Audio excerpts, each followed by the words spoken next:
शीला जैन, राजीव जैन, बिट्टू, ज्योति जैन, भूपेंद्र जैन, रचिल जैन, सुनील जैन, शिल्पा जैन, पंकज जैन, वंदना जैन, प्रियांश जैन, श्रियांश जैन, प्रियल जैन, अंशित जैन, अविरल जैन, विधि जैन, आर्नव जैन, रिद्धि जैन, F1U 114-115 पीतमपुरा।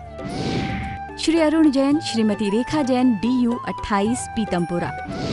श्री सुरेश चंद जैन, श्रीमती शांति देवी जैन, श्री संजय जैन, श्रीमती सपना Jain, Shri Naresh Jain, Shrimati Meenu Jain, Namit Jain, Paras Jain, DU 97 Pitampura.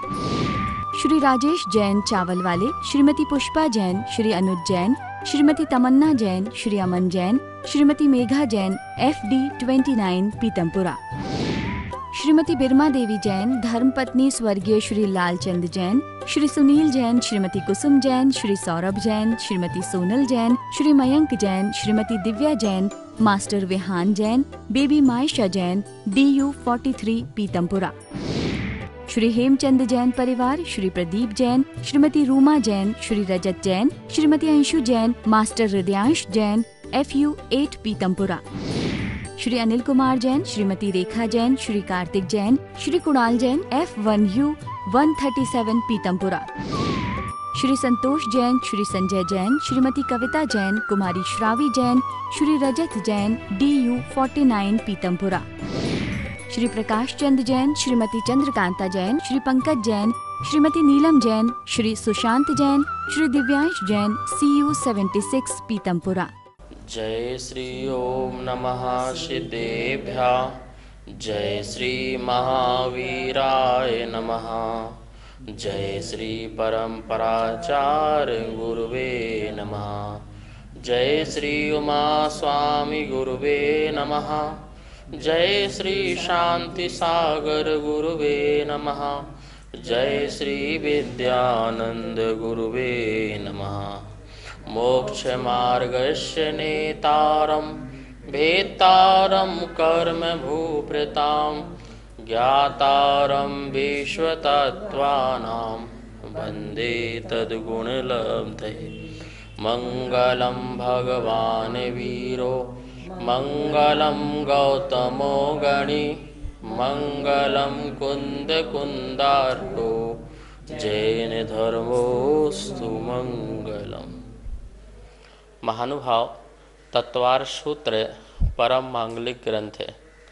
आचार्य कुंद कुंद के पट्ट शिष्य आचार्य उमा स्वामी द्वारा विक्रम की प्रथम शताब्दी पर यह ग्रंथ लिखा गया।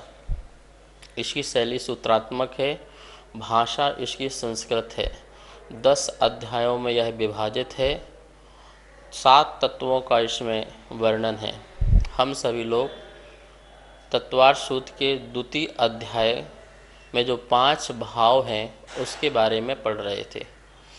5 भावों में जो प्रथम भाव औपसमिक भाव है उसका अपन ने 2 भेद, जो सूत्र था तीसरा नंबर का सम्यक्त्व चारित्र्य, यह सूत्र पढ़ा था।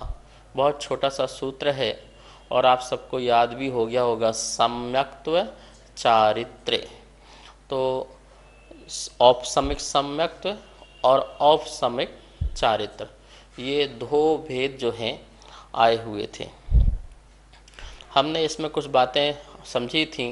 काल लब्धि के बारे में, 5 लब्धियां होती हैं उसके बारे में भी, और कर्म के जो भेद घातिया और अघातिया भेद थे उनके बारे में भी। पूरा का पूरा मोहिनी कर्म पर यह टिका हुआ है कि मोहिनी कर्म का जैसे ही अभाव होगा तो उसमें क्या क्या प्रकट होगा। मोहिनी कर्म के दब जाने से, मोहिनी कर्म का क्षय हो जाने से, मोहिनी कर्म का क्षयोपशम हो जाने से और मोहिनी कर्म का उदय होने से।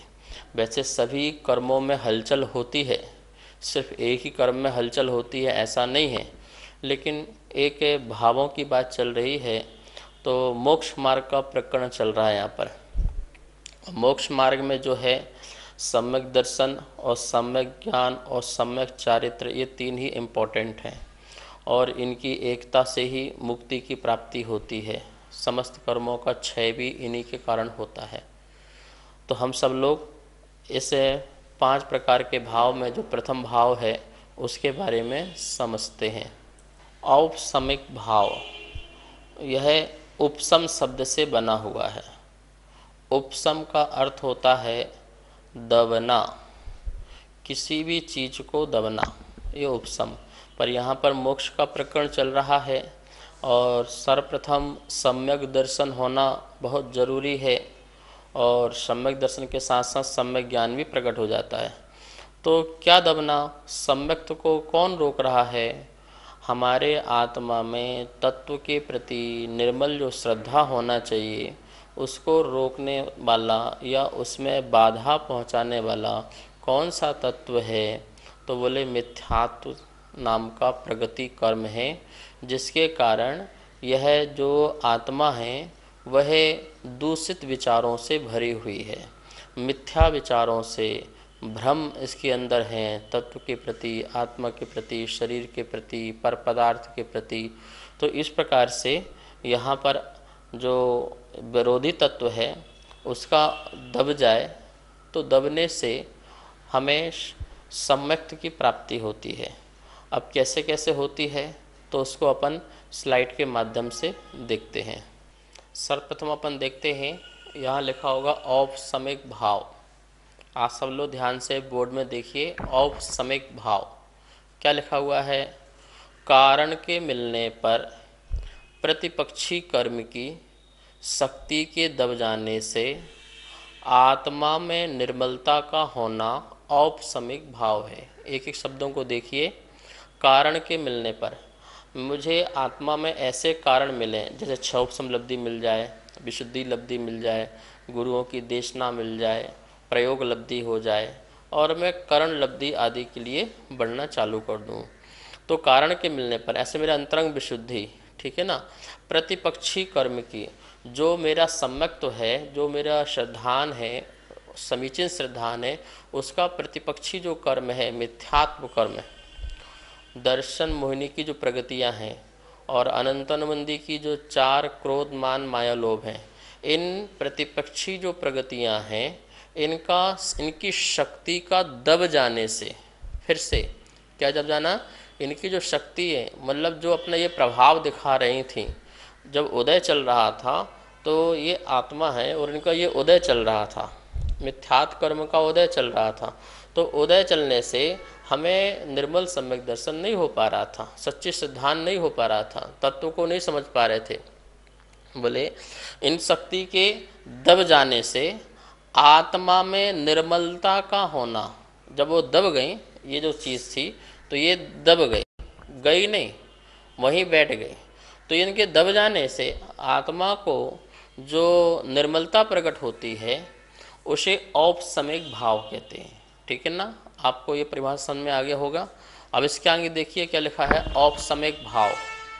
औपसमिक भाव के मुख्यतः 2 भेद, जो तत्वार्थ सूत्र का 3रा नंबर सूत्र है सम्यक्त्व चारित्र्य, उसको अपने यहाँ पर लिखा है सम्यक्त्व और चारित्र्य।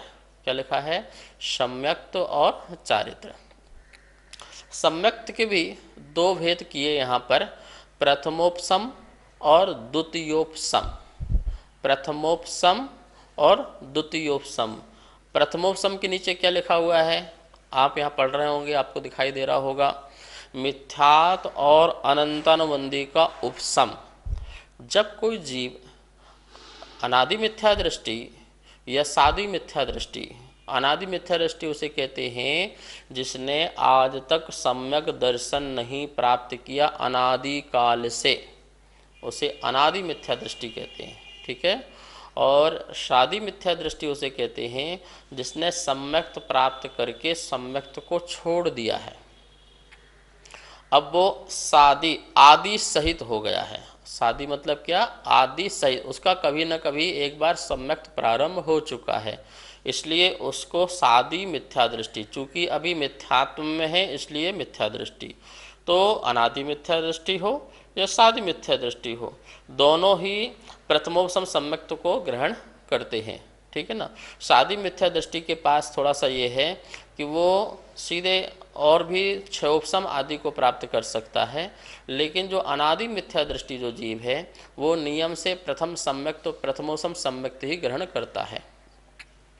तो प्रथमोसम वाला क्या लिखा है, मिथ्यात और अनंतानुबंधी का, ये सैद्धांतिक चीज़ें, इसे अच्छे से समझ लो, टाइम लगे समय लगे कोई बात नहीं, 1 क्लास 2 क्लास और एक्स्ट्रा हो कोई दिक्कत नहीं, पर अच्छी तरह से इसे समझ में आ जाना हमें चाहिए। तो इन प्रगतियों का कितनी, मिथ्यात और अनंत अनुबंधी का उपशम हो जाने पर, अभी मिथ्यात के अपन टुकड़े नहीं कर रहे हैं, और क्योंकि मिथ्यात के टुकड़े जो हैं वह जो अंतरकरण होता है, करण लब्धि जब 5वीं लब्धि होती है उसका जो अंतिम समय में जब अंतरकरण होता है अंतर मुहूर्त के लिए, उसके अंतिम समय में उसके क्या होते हैं, 3 टुकड़े हो जाते हैं मिथ्यात के, ठीक है ना। होते नियम 3 टुकड़े हैं, लेकिन सबसे पहले अनादि मिथ्या दृष्टि जिसने सम्मत प्राप्त नहीं किया तो वो सीधे मिथ्यात में ही तीनों चीज़ आ गई, सम्मत मिथ्यात भी और सम्मत प्रगति भी। द्वितीयोसम जब वाला जो जीव है, द्वितीयोसम दूसरा जो 7वें गुण स्थान में जो क्षयोपशम सम्यक दर्शन वाला कोई जीव है, जब वह श्रेणी चढ़ता है तो श्रेणी चढ़ेगा तो वो क्षयोपशम सम्यक दर्शन की विशुद्धि लेकर के वो नहीं चढ़ सकता है। क्यों? क्योंकि क्षयोपशम सम्यक दर्शन में अभी उसको चल मल अगाड़ नाम के दोष लगते रहते हैं, उस सम्यक के काल में अतिचार लगते रहते हैं, इसलिए उसको फिर से पुनः यदि आगे चढ़ना है तो अपने क्षयोपशम सम्यक दर्शन को या तो क्षयिक सम्यक दर्शन करे या फिर अपना सम्यक दर्शन चेंज करके उपशम सम्यक दर्शन करे। पुनः जब उपशम सम्यक दर्शन करता है तो उसको बोलते हैं द्वितीयोपशम सम्यक दर्शन, ठीक है, द्वितीयोपशम सम्यक्त हो जाता है वो। तो वो श्रेणी चढ़ने वाले, क्योंकि 7वें के बाद जो श्रेणी चढ़ती है 8वें 9वें 10वें 11वें में जाएंगे, अथवा 8वां 9वां 10वां सीधे 12वें में जाएंगे। तो उपशम श्रेणी वाला जो जीव होता है वो 8वां 9वां 10वां और 11वें रूप परिणाम करता है, ऐसी श्रेणी से चढ़ता है और वो नीचे भी आ जाता है। लेकिन जो छपक श्रेणी चढ़ने वाला जो जीव है वो 8वां 9वां 10वां 10वें सीधे 12वें में चला जाता है, उसकी विशुद्धि बढ़ जाती है, मोहिनी कर्म का वो अंत कर देता है। तो इस प्रकार से अपन ने देखा, क्या लिखा है, श्रेणी चढ़ने के पूर्व चारित्र मोहिनी कर्म की 21 प्रगतियों का उपशम। 7वें गुण स्थान में 2 भेद होते हैं, एक स्वास्थान और एक शातिशय। तो जो शातिशय वाला जो स्थान है, स्वास्थान में तो क्या है वो 6ठे में आएगा फिर 7वें में जाएगा, ऐसा घूमता रहता है, ऐसे परिणाम मुनिराज के होते रहते हैं।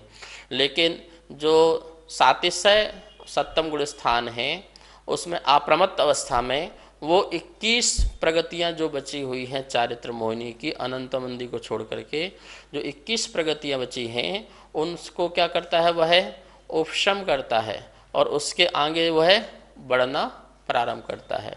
तो इस प्रकार से वह अपना द्वितीयोपशम सम्यक करके और चारित्र में को प्राप्त करके द्वितीय, और उसका चारित्र भी औपसमिक चारित्र ही वहाँ होता है, तो द्वितीयोपशम सम्यक दर्शन और उसका औपसमिक चारित्र, ऐसे से वह चढ़ करके आगे श्रेणी में चला जाता है।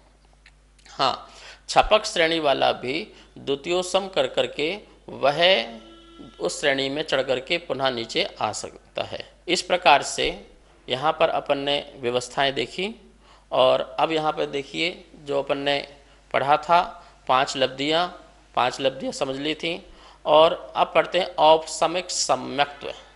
क्या लिखा है, अपन ने 2 भेद पढ़े थे ना, अब उसमें औपसमिक सम्यक्त किसे कहते हैं, तो एक एक शब्दों को अच्छी तरह से पढ़ना। लिखा है टाइटल, औपसमिक सम्यक्त्व।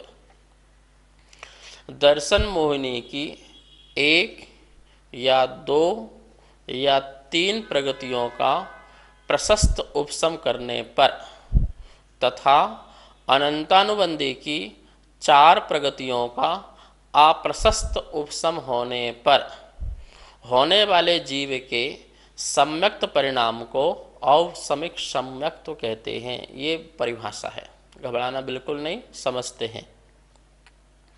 दर्शन मोहिनी आपको समझ में तो आ ही गया होगा। दर्शन मोहिनी में 3 प्रगति होती है, मिथ्यात, सम्यक मिथ्यात और सम्यक प्रगति, ठीक है ना।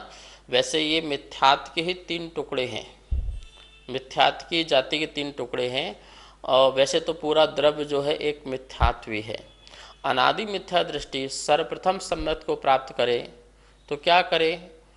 या तो एक दर्शन मोहिनी जो मिथ्यात्व, मिथ्यात्व में दोनों चीज़ आ गई, अभी टुकड़े नहीं हुए इसके, मिथ्यात्व और 4 अनंतानुबंधी। ठीक है ना।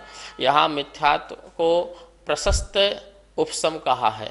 प्रशस्त उपसम में क्या है कि अंतर मुहूर्त के लिए बिल्कुल उसको खाली कर देना, वहाँ पर उसका मिथ्यात्व नाम का एक अंश भी ना हो, अंतर मुहूर्त के लिए प्रशस्त उपसम हुआ ना।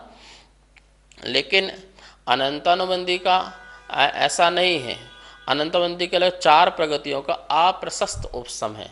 अप्रशस्त उपसम में अनंतानुबंधी खाली नहीं की, अनंतानुबंधी तो पूरे समय में, उसका प्रति समय में जो है उसका उपसमय उदय में नहीं आ रही है। ठीक है।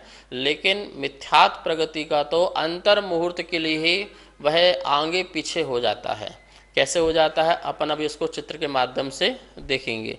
तो अनादि वाला 5 प्रगति का उपसम कर रहा है, और जो सादी मिथ्या दृष्टि वाला जो जीव है वह 2 या 3, तो 2 इसकी लगाएं और 4 अनंत लगाएं तो 6 प्रगति हो गई, और 3 लगाते हैं तो 7 प्रगति हो जाएगी। ठीक है ना।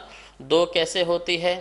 तो सादी मिथ्या दृष्टि जीव ने के पास अब सत्ता में अनंतानुबंधी भी है और मिथ्यात्व भी है, सम्यक मिथ्यात्व भी है, और अभी उसकी सम्यक प्रगति जो है उसकी उद्वेलना होकर के सम्यक मिथ्यात्व प्रगति में जाके समाविष्ट हो गई है। बहुत काल बीत जाने पर प्रगतियों की उद्वेलना हो जाती है।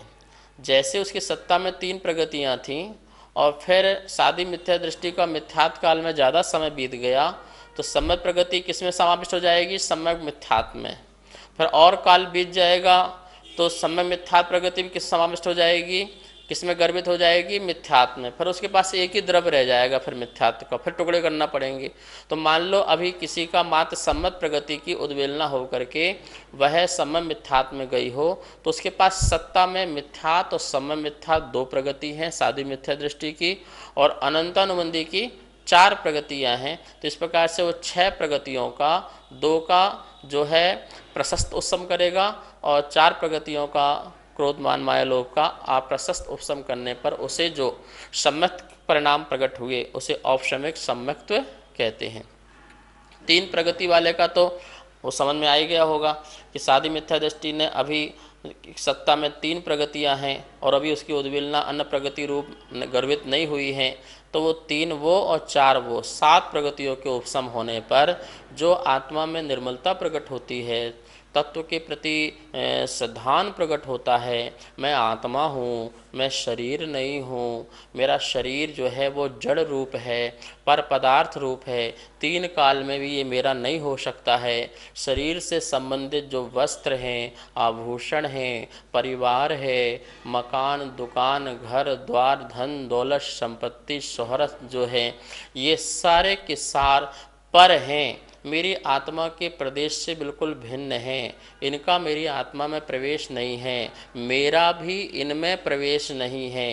ये एक साथ एक क्षेत्र में रहते हुए भी दोनों भिन्न भिन्न हैं। जैसे कीचड़ में पड़ा हुआ स्फटिक मणि अथवा सोना, वह कीचड़ से लिप्त होने पर भी कीचड़मय नहीं होता है, वह स्वर्ण स्वर्ण रूप होता है और कीचड़ कीचड़ रूप होता है। ऐसा जिसको ज्ञान हो गया, जैसे सोना और चांदी दोनों मिलकर के एक आभूषण बन जाएं, तो स्वर्ण स्वर्ण रूप में है उसमें भी और चांदी का चांदी रूप में है, दोनों भिन्न भिन्न हैं। इस बात को जो अच्छी तरह से जान लेता है उसे सम्यक की प्राप्ति हो जाती है। हे पूज्य गुरुवर नमोस्तु। प्रशस्त उपसम किसे कहते हैं? प्रशस्त उपसम किसे कहते हैं? कर्मों का अपने परिणामों के निमित्त से आगे पीछे करना, क्या करना? उन कर्मों को आगे पीछे करना, वह प्रशस्त उपसम कहलाता है। आइए अपन इसको एक चित्र के माध्यम से यहाँ पर देखते हैं। देखिए आपके यहाँ पर एक चित्र दिया होगा, और जो पहला जो चित्र है उसका स्थिति है, क्या है वो? कर्म की स्थिति। जो मिथ्यात्व कर्म है उसकी जो स्थिति है वो दिखा रहे हैं, 1 समय 2 समय 3 समय आगे 15 समय और आगे जितना बड़ा हो वो कर्म की क्या है, मिथ्यात्व कर्म की स्थिति है। ठीक है ना। और दूसरे वाले जो चित्र में दिया है वो मिथ्यात्म कर्म दिया है। कौन सा कर्म दिया है, मिथ्यात्म कर्म दिया है। अब देखिए मिथ्यात्व कर्म में नीचे वाला जो पार्ट है, जो लाइन बनी हुई है लाल रंग से, वो मिथ्यात्व कर्म है। ऊपर जो लाइन बना हुआ है लाइन, वो भी मिथ्यात्व कर्म। बीच में देखिए खाली है, बीच में क्या हो गया, खाली है। एक समय में मिथ्यात्व कर्म का उदय चल रहा था, 2 समय में, और उसी समय हमारा तत्व का चिंतन चल रहा है। उसी समय हम तत्व के बारे में वेद ज्ञान आदि कर रहे हैं, निर्णय कर रहे हैं और स्वरूप को जान रहे हैं, वस्तु स्वरूप पर अपनी विशुद्धि बढ़ रही है, मंद कषाय हो रही है, भद्र परिणाम है और गुरु की देशना भी मिल रही है मान लो, और करण लब्धि आदि भी अपन कर रहे हैं, परिणाम निर्मल कर रहे हैं। तो ये जो बीच की स्थिति है, बीच में देखिए कुछ एरो बने हुए हैं। तो ये जो यहाँ का जो द्रव्य है, जो मिथ्यात्व कर्म का द्रव्य है, कुछ तो ऊपर चला गया। लिखा है ना, कर्मों के उदय को आगे करना। यहाँ का जो उदय आने वाला था, इस उदय को कहाँ कर दिया, ऊपर की ओर कर दिया। और कुछ किया है, नीचे एरो बना हुआ है, उसमें क्या लिखा है, कर्मों के पहले उदय में लाना। कुछ को तो पहले उदय में ले आए और कुछ को कर्मों को उदय को पीछे ले गए, आगे ले गए। ठीक है ना। तो आगे लेके चले गए और यहाँ पर पहले उदय में ले आए, तो बीच का स्थान क्या हो गया, अंतर मुहूर्त के लिए खाली हो गया। जैसे जैसे द्रव्य समाप्त होते जाएगा, और वहाँ लिखा है ऊपर देखिए, प्रथमो सम्यक्त्व का प्रथम समय। तो जो एरो बन के नीचे आया हुआ है वो जो प्रथम समय है, वहाँ से लेकर के अंतर मुहूर्त तक पूरा जो खाली है वो अंतर मुहूर्त तक का जो समय कहलाएगा। क्या लिखा हुआ है यहाँ पर देखिए, औपसमिक सम्यक्त्व कर्म के उदय का अभाव अंतर मुहूर्त काल तक। अंतर मुहूर्त काल तक क्या है, वहाँ पर मिथ्यात्व कर्म का पूर्णतः अभाव है, क्योंकि या तो पीछे चला गया है, नीचे चला गया है, और नीचे आकर के उदय में समाप्त हो गया। अब उदय में क्या हो गया, समाप्त हो गया। जो थोड़ा बहुत था द्रव्य वो ऊपर चला गया है। अब जब अंतर मुहूर्त बीत जाएगा तब उसका उदय प्रारंभ होगा, उसके पहले उदय नहीं होगा। ये कहलाता है प्रशस्त उपशम कहलाता है। ठीक है ना। इतने काल तक, अंतर मुहूर्त तक जो आत्मा की दशा होगी, निर्मल दशा होगी, विशुद्धि होगी, क्योंकि मिथ्यात्व का एक द्रव्य भी उसकी अभी उसकी सत्ता में तो है, लेकिन अंतर मुहूर्त तक का बिल्कुल भी सत्ता में नहीं है, बिल्कुल पीछे धकेल दिया उसको, और कुछ को आगे ला करके उसको खिरा दिया, उदय में ला करके बाहर कर दिया। अब पूरा बिल्कुल खाली हो गए हैं। ठीक है ना। तो ऐसी जो दशा है, उस दशा में जो तत्व का सिद्धांत हो रहा है, उस दशा में जो आनंद की अनुभूति हो रही है, स्वानुभव हो रहा है, वह जो है औपशमिक सम्यक्त्व कहलाता है। हे गुरुदेव नमोस्तु। उपशमिक सम्यक दर्शन से जाने के मार्ग क्या हो सकते हैं? औपशमिक सम्यक दर्शन से जाने के मार्ग मतलब जो प्रथम सम्यक दर्शन है, प्रथमोसम सम्यक दर्शन है, वो अंतर मुहूर्त तक के लिए होता है। और अंतर मुहूर्त के बाद वो जीव कहाँ जाएगा, तो जैसे जैसे जो जो प्रगति का उदय आएगा वैसे जाएगा। आप यहाँ पर देखिए, यहाँ पे लिखा है ऊपर, औपशमिक सम्यक्त्व से जाने के मार्ग।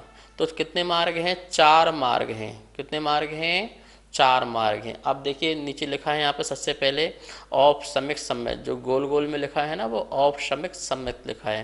पहले एरो में जाइए, और पहले एरो में क्या बना हुआ है, मिथ्यात्व।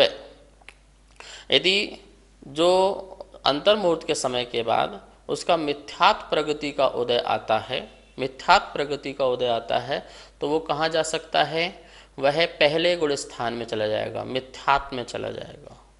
दूसरा जो एरो बना हुआ है, सासादन मतलब दूसरा गुण स्थान, सासादन मतलब दूसरा गुण स्थान। अनंतनमुंदी का उदय आने पर, अनंतनमुंदी समझ आया ना आपको, ये अंतर मुहूर्त का जो है उसमें 6 आवली एक समय के बीच में यदि किसी भी समय मिथ्यात्व का उदय आता है तो वह नीचे पहले गुण स्थान में, और यदि अनंतानुबंधी में से क्रोध मान माया लोभ में से किसी एक कसाय का भी तीव्र उदय आता है तो वह दूसरे गुण स्थान में। और तीसरा एरो बना हुआ है सम्यक मिथ्यात्व, सम्यक मिथ्यात्व प्रगति का उदय आता है तो वह तीसरे गुण स्थान में चला जाएगा। और नीचे यहाँ पर बना हुआ, नीचे देखिए सबसे नीचे, मात्र सम्यक प्रगति का उदय आता है। दर्शन मोहिनी में जो सम्यक प्रगति है, जिसके उदय में सम्यक दर्शन बना रहता है दोषपूर्ण अतिचार सहित, ऐसा वह क्षयोपशम सम्यक को प्राप्त कर लेता है। मतलब अपना सम्यक दर्शन चेंज कर लेता है। जो 3 सम्यक दर्शन होते हैं ना, औपसमिक सम्यक दर्शन, क्षयोपशमिक सम्यक दर्शन और क्षय, तो जो दूसरे नंबर का जो क्षयोपशम सम्यक तो है वो बना रहता है, और चौथे गुण स्थान में वो बहुत दिनों तक, बहुत टाइम तक और कितने भाव तक भी वो उसमें रह सकता है। 66 सागर तक लगातार वो क्षयोपशम सम्यक में रह सकता है, और चाहे तो वो अंतर्मुख करके बाद भी गिर सकता है। तो इस प्रकार से यह 4 मार्ग में औपसमिक सम्यक वाला जा सकता है। औपसमिक सम्यक के बारे में कुछ बात ध्यान रखना, वह यह है कि यह जो विशुद्धि है वो टेम्परेरी है, वो ज़्यादा देर तक के लिए नहीं है, मात्र अंतर मुहूर्त के लिए ही यह विशुद्ध भाव रहते हैं। इसके बाद या तो वो मिथ्यात्म में, या वो शासादन में, या तीसरे गुण स्थान में, या फिर क्षयोपशम सम्यक को प्राप्त हो, वो निर्मलता सिर्फ टेम्परेरी है, पहली बात। दूसरी विशेषता यह है कि यह 4 गुण स्थान से 11 गुण स्थान तक ये औपसमिक भाव पाए जा सकते हैं। और तीसरी विशेषता यह है कि दर्शन मोहिनी का और चारित्र मोहिनी का दोनों ही उपसमपना जो है वह औपसमिक भाव में पाया जाता है। वो दर्शन मोहिनी का उपसम करे, चारित्र मोहिनी का उपसम करता है, तो वह 8वें, 9वें, 10वें, 11वें गुण स्थान में भी पहुंच जाता है। इस प्रकार से यहाँ पर हम सभी लोगों ने आज औपसमिक भाव के बारे में पूर्ण रूप से जाना। अब हमारा औपसमिक चारित्र रह गया है, जिसके बारे में कल इसके विचार करेंगे। औपसमिक चारित्र जो है किस प्रकार से प्रकट होता है और कहाँ पे प्रकट होता है और उसकी क्या विशेषताएं हैं। आज इतना ही, और हम सब लोग अब जिनवाणी स्तुति करेंगे। जावाणी के ज्ञान से सूझे लोकालोक, शोवाणी मस्तक धरो सदा देत हो धोक। हे जिनवाणी भारती तो हे जपो दिन रैन, जो तेरा सरना धरे सो पावे सुख चैन। सभी को बहुत बहुत मंगल आशीर्वाद। सुनीत जैन, नीरज जैन, विभोर जैन, इति जैन, सर्वांग जैन, चारू जैन, गौरव जैन, दर्श जैन, अनिकांत जैन, कोकिला जैन, कनिका जैन, गौरव जैन, अर्घ्य जैन, नितिका जैन, मयूर जैन, पर्व जैन, अदिति जैन, सामवेद, तिलका देवी जैन, मनोज जैन, उषा जैन, सुनीत जैन, नीरज जैन, अनिकांत जैन, कोकिला जैन, राजीव जैन, वंदना जैन, राजीव जैन, वंदना जैन, वरुण जैन, पूजा जैन, वाणी जैन, श्रीमती कमलेश जैन, धर्मपत्नी स्वर्गीय श्री श्रीपाल जैन, परिवार QU 149C, पीतमपुरा, दिल्ली। श्रीमती आशा जैन, धर्मपत्नी श्री सुखमाल चंद जैन, चावल वाले। श्री रवि जैन, श्रीमती डिम्पल जैन, श्री अमित जैन, श्रीमती मीतू जैन, श्रेय जैन, अर्पित जैन, कनिका जैन, आदित्य जैन, FU 71, पीतमपुरा, दिल्ली। श्रीमती केला जैन, श्री जगदीश राय जैन, श्रीमती उषा जैन, श्री कुलभूषण जैन, श्रीमती प्रीति जैन, श्री संजय जैन, मोनाल जैन, हाद्विक जैन, साक्षी जैन, DU 5, पीतमपुरा, दिल्ली। श्री संजय जैन, श्रीमती रचना जैन, श्री सक्षम जैन, श्री उत्कृष्ट जैन, श्री दीपक जैन, श्रीमती स्वाति जैन, उन्नति जैन, आगम जैन, F1U1, पीतमपुरा। श्री अजय कुमार जैन, श्रीमती सुमन जैन, श्री अभिषेक जैन, श्रीमती दिव्या जैन, मास्टर लवित जैन, BU 101, पीतमपुरा।